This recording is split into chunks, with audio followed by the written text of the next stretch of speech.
Pening khay mok khôi mok ăn. Đang tin mà bị nhầm sao tầm sao ban đâu tới này bằng đằng tôi.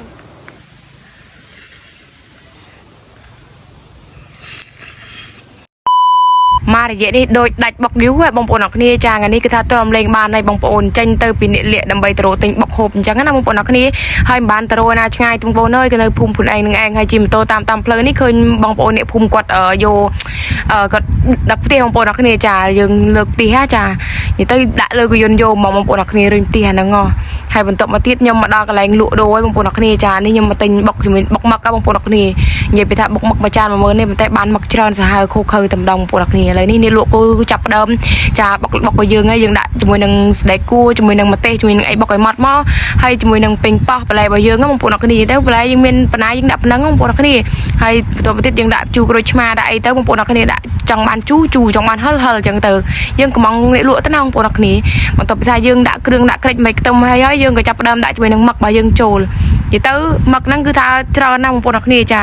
ាមួយចានត្រឹមតែ 10000 រៀលទេបងប្អូនអរគ្នាញ៉ាំមកឆ្អែតនិយាយទៅញ៉ាំ2នាក់អស់ផងមិនមានតែម៉ឹកហ្នឹងទេបងប្អូនគឺមានជាមួយនឹងប៉ាតេដែរអញ្ចឹងណាយើងអែតជាមួយគ្នាហើយមានពោតមានអីអញ្ចឹងទៅបងប្អូនអរគ្នានិយាយទៅក្តាមប្រៃអីហ្នឹងគឺដាក់មួយសេតឲ្យបងប្អូនអរគ្នាបងប្អូនមើលប៉ុណ្្នឹងហើយគឺដឹងថាហៀទឹកមុត 100% បងប្អូនអរគ្នាយើងអែតជាមួយនឹងក្តាមប្រៃទៀតមកនិយាយពីថាក្តាមប្រៃគឺថាជាតិសន្លប់ម្ដងដោយសារក្តាមស្រែបងប្អូនសតតែខ្លាញ់ហ្មងខែនេះណាចានិយាយទៅគឺថាជាតិកាប់សេរីតែម្ដងបងប្អូនអរគ្នាយើងដាក់ហែកវាមកល្មមមកដាក់បងប្អូនអរគ្នាមកទៀតយើងក៏ចាប់ផ្ដើមដាក់ចិត្តលហុងមកយើងចូលហើយលហុងឲ្យមានចិត្តទុកទេបងប្អូនអរគ្នាគឺយើងចិត្តដាក់ភ្លាមអញ្ចឹងមកដើម្បីឲ្យស្រួយបានល្អយើងលហុងហ្នឹងនិយាយទៅអ្នកលក់គាត់ថាដាក់ឲ្យយើងតិចខ្លាំងមែនទែនតែម្ដងបុកលហុងតិចតែឆ្ងាញ់អញ្ចឹងណាបងប្អូនអរគ្នាតែបើនិយាយថាក្តាមហើយជាមួយនឹងម៉ឹកវិញបងប្អូនអរគ្នាគឺថាច្រើនមែនទែនតែលហុងគឺគាត់ដាក់ឲ្យច្រើនមកនេះបងប្អូនមកល្មមមកគួសមអីចឹងណាបងប្អូនអរគ្នាគាត់ក៏ចាប់ផ្ដើមចិត្តជាមួយនឹងពោតហើយបងប្អូនអរគ្នានិយាយទៅមួយចាន 10000 ហ្នឹងគឺថាស៊ីលុយមិនឆ្ងាញ់ទេអ្នកលក់បងប្អូនអរគ្នាដោយសារគាត់ដាក់គ្រឿងឲ្យយើងច្រើនហើយដិតហ្មងបងប្អូនអរគ្នាយើងចង់បានហិលនិយាយទៅគាត់អ្នកលក់ហ្នឹងអត់ចេះខំគ្រឿងទេបងប្អូនអរគ្នា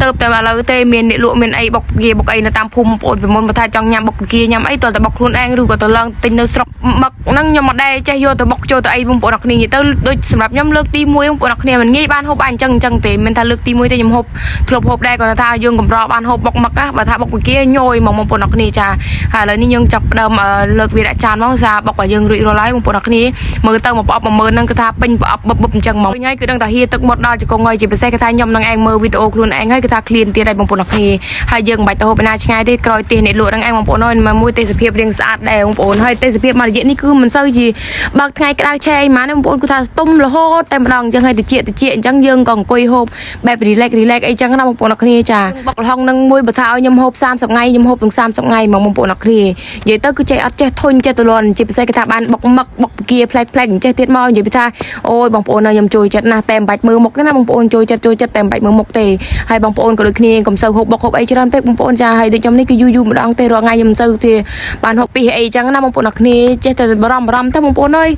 ណាមួយឥឡូវហ្នឹងគឺថាសុបបោទៅដោយកពីហ្មងសារយើងញ៉ាំម្ទេសញ៉ាំអីហិលអញ្ចឹងទៅគឺអាសាឈឺចូលពេទ្យជាពិសេសគឺថាខ្ញុំនឹងឯងឆ្នាំគ្រាប់ព្រោះតែពេលខ្លះគឺខ្ញុំសគួរទុករហូតមកបងប្អូនគាត់ថាខ្ញុំមិនដែលលេបមិនដែលអីទេបងប្អូនហើយតើថាឈឺពោះឈឺអីពុបឈឺខ្លាំងបានខ្ញុំលេបបងប្អូនមកថាឈឺមុំដើរកើតអីអត់អីខ្ញុំណែមិនបាច់សួរទេថាបាត់កំព្រឹមតាណាអូកំព្រឹមគាត់នៅទេបងប្អូនអរគ្នាគាត់ទៅស្រួលពយួរស្រែអញ្ចឹងណាចាខ្ញុំនៅពីអ្នកលៀកអញ្ចឹងហើយអត់សក់ខ្លាំងមែនទេបើថាហូបតែឯងទៅហូបមិនឆ្ងាញ់បងប្អូនហើយអញ្ចឹងក៏បបួលលៀកបាន2នាក់ទៅហូបជាមួយទៅបងប្អូនវិញពេលថតម្ដងបងប្អូនដឹងមិនអត់គឺគាត់ថ